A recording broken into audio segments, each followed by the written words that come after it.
2 വർഷം നീണ്ടു നിൽക്കുന്ന ICC ലോക ടെസ്റ്റ് ചാമ്പ്യൻഷിപ്പിന് നാളെ തുടക്കമാകും. ശ്രീലങ്ക ബംഗ്ലാദേശ് പരമ്പരയിലെ ആദ്യ മത്സരം നാളെ രാവിലെ 10 മണിക്ക് തുടങ്ങും.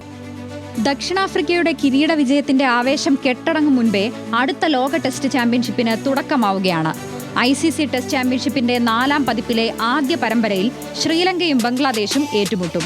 9 രാജ്യങ്ങൾ പങ്കെടുക്കുന്ന ചാമ്പ്യൻഷിപ്പിൽ 71 മത്സരങ്ങളാണുള്ളത്. ജൂൺ 20-ന് ഇംഗ്ലണ്ടിനെതിരായ ടെസ്റ്റ് പരമ്പരയോടെ ഇന്ത്യയുടെ മത്സരങ്ങൾക്കും തുടക്കമാകും.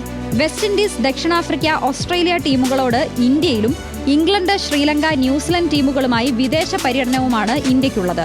ബോർഡർ ഗവാസ്കർ ട്രോഫി ഇന്ത്യയിൽ നടക്കുന്നതിനാൽ ഓസ്ട്രേലിയക്കെതിരെ ഇന്ത്യയ്ക്ക് മുൻതൂക്കം ലഭിക്കും. നിലവിലെ ചാമ്പ്യന്മാരായ ദക്ഷിണാഫ്രിക്ക 14 ടെസ്റ്റുകളിലാണ് കളിക്കുന്നത്. പാകിസ്ഥാനെതിരെ ഒക്ടോബറിലാണ് ദക്ഷിണാഫ്രിക്കയുടെ ആദ്യ മത്സരം. 22 ടെസ്റ്റുകൾ കളിക്കുന്ന ഓസ്ട്രേലിയയ്ക്കാണ് ഏറ്റവും കൂടുതൽ മത്സരങ്ങൾ. പോയിന്റ് ശതമാനം കണക്കിലെടുത്ത് മുന്നിലെത്തുന്ന 2 ടീമുകളാണ് കലാശപ്പോരിലെത്തുക. ഇത്തവണ മുതൽ ബോണസ് പോയിന്റ് നടപ്പാക്കാൻ ICC ആലോചിച്ചിരുന്നെങ്കിലും തീരുമാനമുണ്ടായിട്ടില്ല. നിലവിൽ ജയത്തിന് 12 പോയിന്റും മത്സരം ടൈ ആയാൽ 6ഉം സമനിലയ്ക്ക് 4 പോയിന്റുകളാണ് നൽകിയിരിക്കുന്നത്. ഇതേ തുടർന്നാണ് വമ്പൻ ജയങ്ങൾക്ക് ബോണസ് പോയിന്റ് നൽകാൻ ആലോചിച്ചിരുന്നത്. Sports desk, news Malayalam.